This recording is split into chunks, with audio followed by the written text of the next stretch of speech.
Y llegamos ahora al capítulo 13 de esta epístola del apóstol Pablo a los romanos.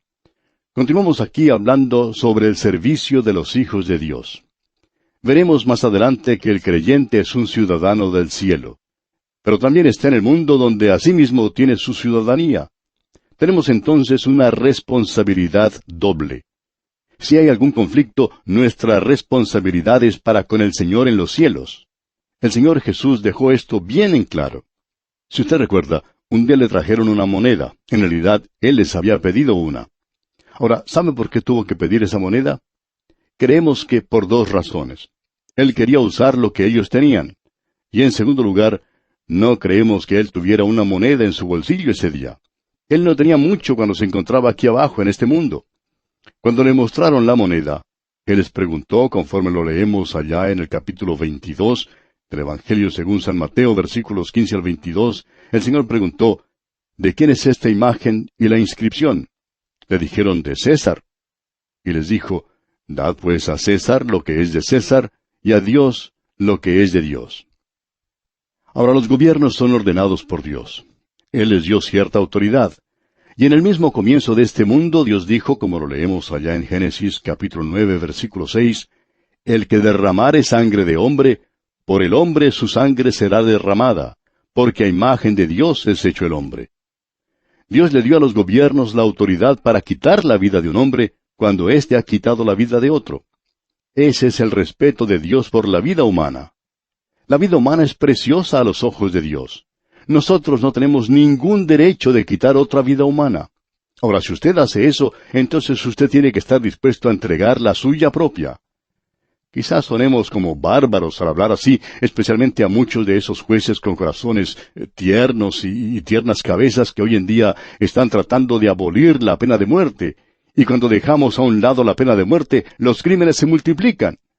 Las cosas han cambiado mucho en nuestros tiempos, ya que vemos al criminal como el héroe, mientras que el hombre honrado es un malvado. El profeta Isaías dijo que vendrían días como estos, cuando los hombres llamarían a lo malo bueno y a lo bueno llamarían malo. Estamos viviendo en días como esos. El deber del creyente como ciudadano del cielo es espiritual, y el deber del creyente como ciudadano de un gobierno terrenal es secular. Necesitamos mantener esas dos cosas separadas. Ellas son dos funciones diferentes, y si las combinamos, fracasamos en mantener la Iglesia y el Estado separados y distintos. Los judíos en los días del apóstol Pablo estaban mal dispuestos a inclinarse ante el orgulloso Estado romano. Los judíos habían creado muchos disturbios en las ciudades de Roma, y como resultado de eso, el emperador Claudio los desterró en una ocasión. Los orgullosos fariseos rechazaban a las autoridades romanas en Palestina con el deseo de restaurar el gobierno a la nación de Israel. Ellos fueron los que provocaron el enfrentamiento con Jesús en el asunto de si era lícito pagar tributo a César o no. Y aquí podemos deducir que ellos estaban tratando de comenzar una revolución. Es bueno también recordar que las autoridades en los días del apóstol Pablo eran malas y asesinas. Nerón se encontraba en el trono. Allí estaban Herodes y Pilatos y todos los que lo secundaban en sus tristes acciones. Sin embargo, él dijo que había que dar a César lo que es de César.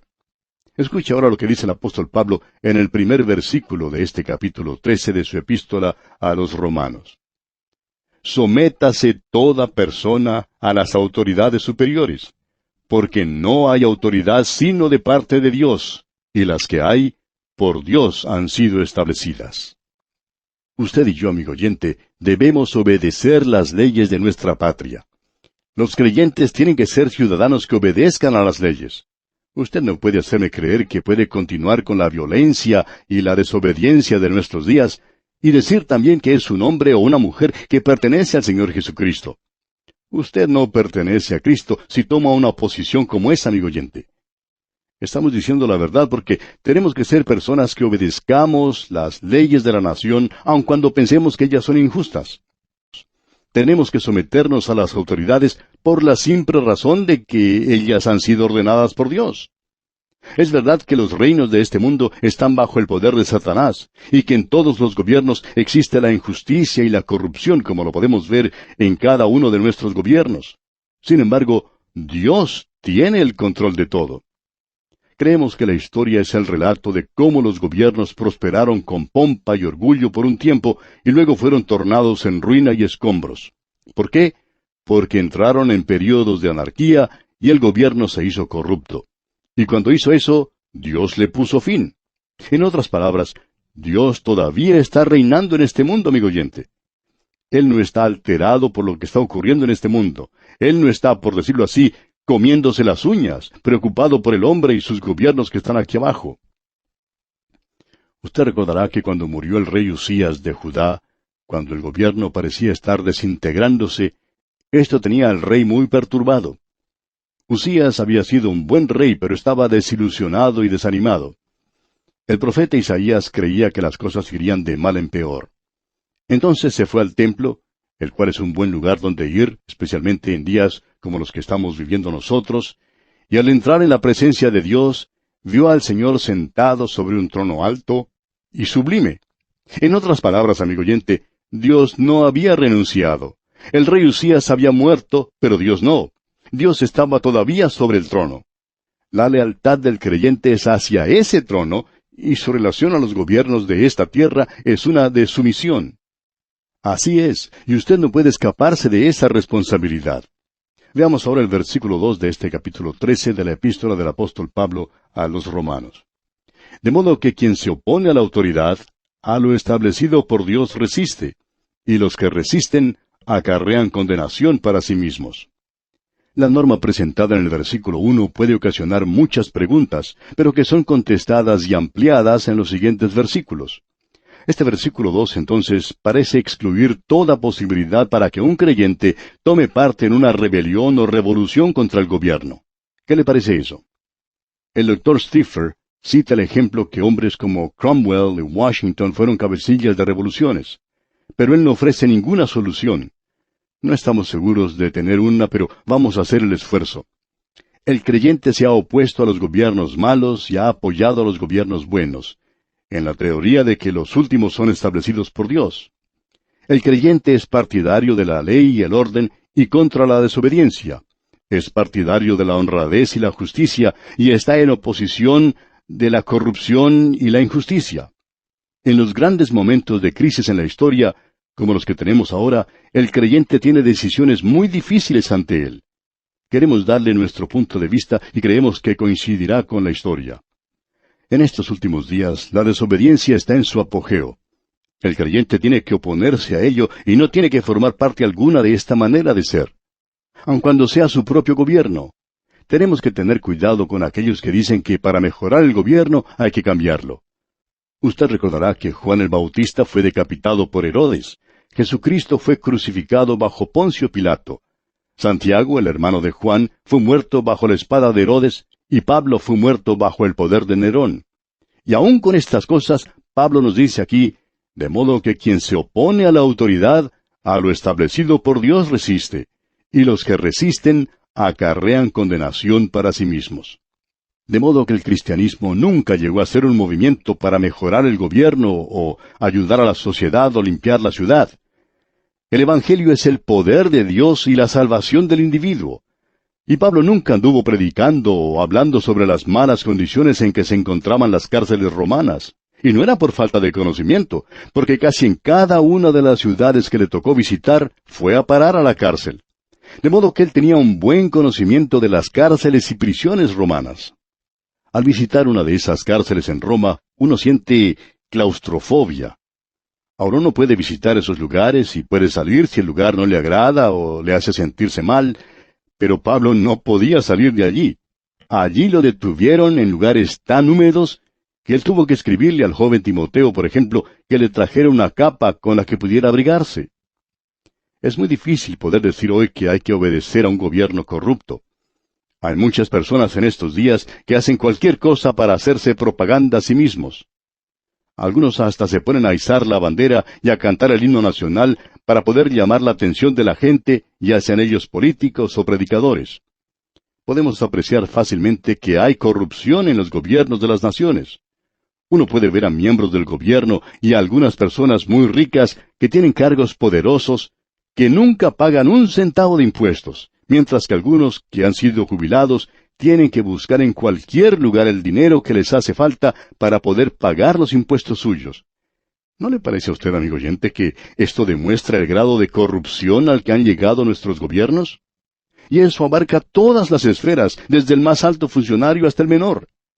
Uno va al centro de nuestras grandes ciudades y encuentra hermosos edificios de gobierno. El costo de la edificación de los mismos es fabuloso. ¿Y lo han hecho quiénes? Sino los amigos de los políticos. Y también podemos ver los barrios marginados y las villas miserias donde tienen que hacinarse los pobres. Sin embargo, los políticos se la pasan hablando de ayudarles y hacer algo por ellos. ¿Qué es lo que anda mal? Sinceramente podemos decir que es el corazón mismo del hombre. ¿Qué es entonces lo que debemos hacer nosotros? En primer lugar, mi obligación es la predicación de la palabra de Dios. Pero también tengo que obedecer la ley. Y pienso que eso es lo que Pablo nos está diciendo en este pasaje. Debemos oírle. Debemos repetir aquí que el cristianismo no es un movimiento dedicado a mejorar el gobierno o a ayudar a la sociedad. Nuestra obligación, amigo oyente, es la de predicar que el Evangelio es el poder de Dios para salvación. Y por medio de él tendremos a personas que serán dignas de ocupar altos cargos y darnos un gobierno legal. ¿Qué es lo que anda mal? Lo malo no está en el gobierno en sí, sino en los individuos que están ocupando las posiciones de poder. Veamos ahora lo que nos dice el apóstol Pablo aquí en los versículos 3 y 4 de este capítulo 13 de su epístola a los Romanos. Porque los magistrados no están para infundir temor al que hace el bien, sino al malo. ¿Quieres pues no temer la autoridad? Haz lo bueno y tendrás alabanza de ella. Porque es servidor de Dios para tu bien. Pero si haces lo malo, teme, porque no en vano lleva la espada, pues es servidor de Dios, vengador para castigar al que hace lo malo. La cuestión es que el gobierno es para mantener la ley y el orden. Y cuando no hace eso, ha fracasado, y creemos que el creyente tiene que oponerse a eso. Se nos dice aquí que debemos respetar a los magistrados cuando están aplicando la ley. Y tenemos gran respeto por los ejércitos. Pero debemos reconocer que muchos de ellos están plagados por la corrupción. También tenemos profundo respeto por la policía. Sin embargo, amigo oyente, sabemos que ellos cometen errores y abusos por la autoridad de que están investidos. Tenemos que tener respeto por el policía de tránsito que nos detiene y nos dice, «Oiga, ¿sabía que usted estaba viajando con exceso de velocidad?» Ahora no le puedo echar la culpa a él por eso. Puedo echarle la culpa a mi hijo por no mirar para atrás y decirme que venía el policía. Aunque en realidad, amigo oyente, la culpa es mía por no obedecer la ley en la carretera. Fui yo quien cometió el error. En realidad, el Hijo de Dios tiene que obedecer la ley. Ahora escuche lo que nos dice aquí el versículo 5. Por lo cual, es necesario estarles sujetos, no solamente por razón del castigo, sino también por causa de la conciencia. Tenemos que tener cuidado no solo cuando seremos juzgados y debemos pagar la multa, sino por causa de la conciencia. Cuando uno escucha una sirena, ya sea de la policía, de los bomberos, o cualquier otro servicio público, automáticamente disminuye la velocidad. Creemos que es la conciencia del creyente la que hace que uno haga eso. Bien, sigamos ahora con el versículo 6. Pues por esto pagáis también los tributos, porque son servidores de Dios que atienden continuamente a esto mismo. Ahora, a mí no me gusta la forma en que se está usando los impuestos. Creo que siempre va a existir la corrupción en el gobierno. Y el problema no está en el gobierno, sino en el hombre mismo. El hombre es esa X en la ecuación del gobierno, y esa X es una entidad incierta. Se nos dice que debemos pagar los impuestos por esta razón, porque son servidores de Dios que atienden continuamente a esto mismo. Él los llama aquí servidores, y esa es la misma palabra que se usa para un ministro de la religión. Es la misma palabra que se usa en la liturgia. Y esto quiere decir que el que gobierna ocupa un cargo que ha sido designado divinamente. Él no es religioso y no tiene ninguna función religiosa que cumplir, ni tampoco es una persona religiosa, pero está ocupando un cargo designado por Dios. Y eso nos obliga a pagar nuestros impuestos aunque no nos guste. Veamos entonces cuál es la posición que debe tomar el Hijo de Dios. Lo dice aquí en el versículo 7.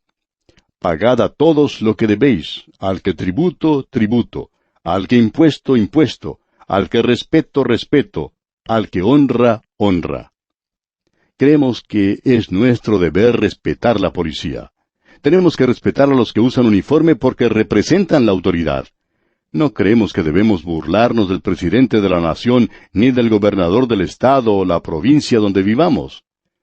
Quizá ellos no sean dignos de estar en esa posición de honor, pero tenemos que respetar el cargo que ocupan. Cuando uno está en el ejército, le dicen que tiene que saludar al uniforme. Hay algunos en uniforme a los que no quisiéramos saludar, pero hay que saludar al uniforme. Mostramos así nuestro respeto, y esa es la posición del creyente en este mundo. Un creyente puede ser el mejor ciudadano, aun cuando su verdadera ciudadanía está en los cielos. Y entramos ahora a otra sección. En ella se trata nuestra relación hacia nuestro prójimo. Esta sección comprende los versículos 8 hasta el 14. Leamos pues el versículo 8. No debáis a nadie nada, sino el amaros unos a otros, porque el que ama al prójimo ha cumplido la ley. ¿Pidió prestado algo de su vecino? Vaya a devolverlo ahora. ¿Su esposa pidió una taza de azúcar de su vecina? Pues que la vaya a devolver. Se nos dice aquí, no debáis a nadie nada, sino el amaros unos a otros. Eso es lo que uno debe a sus vecinos. Aquí vemos que el apóstol Pablo le dice a los creyentes que no deban nada a nadie absolutamente. Y este es un gran principio que puede guiar a los creyentes cuando quieran comprar algo a plazos. Ahora quizá alguien diga, entonces, ¿no podemos comprar nada a crédito? No, no es eso, amigo oyente. Pero sí debemos ver claramente que podremos cumplir con los pagos mensuales que tendremos. Pablo agrega que el creyente siempre tiene una deuda de amor para con su prójimo. Esto no quiere decir necesariamente que es el vecino de al lado. Recuerde, él ya dijo que teníamos que vivir en paz con todos los hombres. Lo que está mencionando aquí es una cosa muy práctica. Esto no es algo simplemente sentimental. A veces nos molesta escuchar a los liberales cuando siempre están hablando de amor mediante conjuntos musicales juveniles, repitiendo siempre lo mismo, amor, amor y más amor. Pero entonces, ¿cómo mostramos amor? Leamos ahora el versículo 9 de este capítulo 13 de la epístola de Pablo a los romanos. Porque no adulterarás, no matarás, no hurtarás, no dirás falso testimonio, no codiciarás, y cualquier otro mandamiento en esta sentencia se resume: amarás a tu prójimo como a ti mismo. Bueno, por un lado, no debemos cometer adulterio. Hay muchos cometiendo adulterio en nuestros días. El pecado del sexo nos rodea por todos lados. No me diga que usted ama cuando está cometiendo adulterio. Eso no es amor. Usted lo puede llamar amor si quiere, pero eso no es más que sexo. Eso no es sino libertinaje, fornicación, y es un pecado ante los ojos de Dios. Y Él, amigo oyente, no ha cambiado. El amor se revela a sí mismo. Y aquí dice Pablo, no matarás. Ahora usted puede matar a una persona de muchas maneras, aún sin disparar el gatillo. Usted puede arruinar su reputación. Luego dice, no hurtarás. No debe obtener nada de manera deshonesta. No codiciarás. Y eso es algo notorio en el día de hoy. ¿Cómo se siente usted cuando ve a su vecino, por ejemplo, llegar con un automóvil nuevo? O el joven cuando ve a su amiguito tener una bicicleta nueva. Quizá usted diga, ¿cómo me gustaría tener un automóvil como ese y que ellos tuvieran uno igual? Pero lo que en realidad decimos es, me gustaría tener uno así y que ellos no tuvieran nada. Uno prefiere tenerlo para sí en lugar de que lo tengan los otros. El amor se manifiesta de esa manera. Ahora, note usted que el apóstol no está poniendo al creyente bajo la ley. Lo que él está diciendo es, usted puede hablar todo lo que quiera de amor, pero las palabras solamente no son suficientes para demostrar el amor sincero que decimos tener hacia los demás. El amor sincero se manifiesta a sí mismo, no cometiendo adulterio, no robando, no mintiendo, no engañando, no codiciando. No me diga que está haciendo esas cosas y todavía puede amar. No lo puede hacer, amigo oyente. Lo que usted dice no es precisamente lo que Pablo nos está diciendo. Y llegamos ahora al versículo 10 de este capítulo 13 de la epístola de Pablo a los romanos. El versículo 10 dice, el amor no hace mal al prójimo, así que el cumplimiento de la ley es el amor.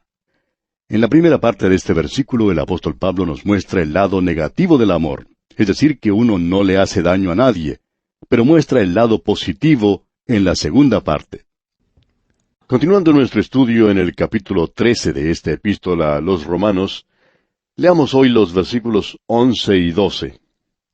Dice el apóstol: Y esto, conociendo el tiempo que es ya hora de levantarnos del sueño, porque ahora está más cerca de nosotros nuestra salvación que cuando creímos. La noche está avanzada y se acerca el día. Desechemos pues las obras de las tinieblas, y vistámonos las armas de la luz. Esta última sección es como un reloj despertador que suena en esta hora para despertar a los creyentes que se han dormido en el mundo y se han olvidado de este estímulo de entregar toda nuestra personalidad a Dios. Amigo oyente, este no es el momento, la hora ni el día para que el Hijo de Dios viva por este mundo o por las cosas que están en el mundo. Creemos que muchos hombres de negocios, que muchos creyentes ricos, van a sentirse desconcertados si el Señor llegara en este momento. ¿Cómo estará esa cuenta en el banco? ¿Está usted usando lo que usted tiene y lo que es para el Señor? ¿Cuánto le está entregando realmente? Recuerde, el primer versículo del capítulo 12 de esta epístola dice: Así que, hermanos, os ruego por las misericordias de Dios, que presentéis vuestros cuerpos en sacrificio vivo, santo, agradable a Dios, que es vuestro culto racional. Todo lo que somos, todo lo que tenemos, debemos entregarlo al Señor. Esto es razonable. Ahora, si esto es lo que usted está haciendo hoy, amigo oyente, quiere decir que hoy lo va a vivir para Cristo. Y todo aquel que tiene esta esperanza en Él, se purifica a sí mismo, dice acá. Escucha ahora lo que dice el apóstol Pablo aquí en el versículo 13. Andemos como de día honestamente, no en glotonerías y borracheras, no en lujurias y lascivias, no en contiendas y envidia. Esto es lo que nos dice la Biblia hoy, cuando hablamos de una nueva moralidad, que en realidad es el estilo de vida que existía antes del diluvio. Y luego el versículo 14 dice: Sino vestíos del Señor Jesucristo, y no proveáis para los deseos de la carne. ¿Cuántos creyentes en estos días se están proveyendo para la carne en lugar de hacerlo para estar en la presencia de Dios? Que hoy mismo salgamos con la palabra de Dios. Comencemos primero poniendo a Cristo en nuestras vidas como lo principal, como lo central. Eso es lo de más importancia, amigo oyente. Y con esto llegamos al término de esta sección sobre el servicio de los hijos de Dios. Entramos ahora en otra sección de Romanos que se presta también a la controversia. Es decir, entramos al capítulo 14. Habla sobre el tema de la conducta. Ya hemos despertado el avispero, por así decirlo, en los programas anteriores, basado en esta epístola a los Romanos, y de seguro que lo seguiremos haciendo. Opinamos que especialmente aquellos que se consideran super santos no van a apreciar las cosas que diremos. Pero en realidad no las decimos nosotros, sino que las dice el apóstol Pablo. Y cuando veamos lo que dice, encontraremos que eso será una bendición para nuestros corazones. Y esperamos que sea de ayuda para todos nosotros. Hay dos áreas relacionadas con la conducta cristiana. En una de ellas, la Biblia es muy clara. Eso lo vimos cuando estudiamos la primera parte del capítulo 13. Allá en el versículo 9 leemos algo relacionado con los 10 mandamientos, ya que nos dice: no adulterarás. Ahora, esta nueva moralidad que está tan de moda en nuestros días, no es para los creyentes. Si usted cree que lo es, entonces no hay ninguna razón para discutir el asunto. Cualquiera persona que diga hoy en día que es un creyente y comete adulterio, roba y miente y hace esas cosas, permítanos mirarle a la cara y decirle con toda claridad: usted no es un creyente. Y eso según lo dicho por Pablo. Lo que dice Pablo es bastante claro, amigo oyente. La palabra de Dios es bastante clara en cuanto a estas cosas que tienen que ver con ciertas formas de conducta. Pero hay otras áreas donde la Biblia no es muy clara, donde en realidad no es muy específica. Por ejemplo, el asunto del maquillaje en las mujeres. ¿Deben las mujeres creyentes usar maquillaje? Ahora, la Biblia no es muy clara en este asunto. Esas son cosas dudosas. ¿Y qué sobre el cigarrillo, por ejemplo? ¿Puede o no puede fumar un creyente? ¿Cómo juzga usted su conducta en relación a esas cosas? ¿Qué de ir a la playa a bañarse en grupos mixtos? ¿Qué decimos sobre estas cosas? Si usted, amigo oyente, no cree que son dudosas, permítanos ser francos con usted. Hemos mencionado el tema de bañarse en grupos mixtos en la playa y el de fumar. Y alguien cuenta que su esposa fue criada y educada en una zona del país donde en la iglesia se prohibía a los jóvenes del sexo opuesto ir juntos a la playa. Eso era considerado un pecado. Luego ella se fue a vivir a otra parte del país donde eso no se consideraba malo y se llevó el susto más grande de su vida. Ella fue a la playa con los jóvenes de la iglesia y aún en esos tiempos pasados los jóvenes no usaban trajes demasiado abrigados para ir al mar. Esta señora quedó tan sorprendida que necesitó varias horas para recuperarse del susto. Ella nunca había visto algo así. Pero ¿sabe una cosa, amigo oyente? En el lugar de donde ella procedía había personas en la iglesia que sí fumaban. Y cuando ella se fue a vivir en la otra parte del país, eso allá era pecado. Allí no se concebía que un creyente fumara. ¿Cómo es eso entonces? ¿Es el baño mixto en las playas considerado bueno en un lugar y malo en otro? ¿Es el fumar malo en un lugar pero aceptable en otro? ¿Cómo juzgará usted su conducta, amigo oyente? Estamos hablando de esas cosas dudosas. Y ya vemos que a algunas personas se les está poniendo los pelos de punta cuando nos oyen hablar así. Y pueden decir, pero ¿por qué no habla contra el cigarrillo y deja ese asunto de ir a la playa en grupos de jóvenes de ambos sexos a un lado? Porque mis hijos, un muchacho y una muchacha, van a la playa juntos con otros jóvenes y eso está bien. Bueno, amigo oyente, permítanos decirle que no estamos condenando a ninguno de los dos y además queremos agregar que no estamos aprobando a ninguno de ellos tampoco. No queremos exponernos en cosas que son dudosas, y Pablo hizo lo mismo. El creyente en su conducta tiene que tener una convicción firme en cuanto a todo lo que hace. Todavía no vamos a tomar las Escrituras, eso lo haremos dentro de unos momentos, pero un creyente no debe hacer nada de lo que no esté verdaderamente convencido. La segunda cosa que lo debe guiar es su conciencia. Ese convencimiento del que estamos hablando es algo que anticipa lo que sucederá. ¿Prevé él lo que hará en el futuro con gran anticipación, júbilo y entusiasmo? Y luego, cuando lo ha hecho, ¿mira hacia atrás y se desprecia a sí mismo por haberlo hecho? ¿O quizá queda pensando que lo que hizo estuvo bien o mal? Esa es la segunda norma de conducta. Y la tercera es la consideración por los demás. En la isla de Bonaire, en las Antillas holandesas, y en la parte sur de esta isla, hay 3 obeliscos de unos 10 metros de altura. Tienen 3 colores diferentes. Uno es azul, el otro blanco, y el último anaranjado. Fueron edificados allá por el año 1838 para ayudar a los barcos que llegaban en busca de sal a atracar en el muelle. Cuando los barcos podían alinear los 3 obeliscos, sabían que podían entrar sin problemas a su destino. Ahora esto es un ejemplo de lo que Pablo nos está diciendo aquí. Él nos está presentando 3 puntos o guías para nuestra navegación en esta vida, y la idea es que los tengamos siempre delante de nosotros para estar seguros que vamos en la dirección precisa para llegar a nuestro destino. Creemos que en la actualidad existe 2 puntos de vista extremos en lo que se relaciona con la conducta cristiana sobre asuntos dudosos. Y han creado una atmósfera artificial en donde uno tiene que vivir su vida cristiana. De modo que creemos que tenemos creyentes anormales y subnormales viviendo en estos extremos. Una de esas posiciones no tiene ninguna separación del mundo. Y estas personas son copias exactas de la persona que pertenece al mundo y no a Cristo. Viven de la misma manera en que lo hacían antes de conocer a Cristo. Toman parte en todas las diversiones que el mundo ofrece. Van a todas las partes a las que se dirige el mundo. Hay muchos en estos días que no van a los cines. Ellos no bailan y no hacen muchas cosas por el estilo, pero son tan mundanos como se pueda llegar a ser. Son tan glotones y engullidores como pueda ser posible.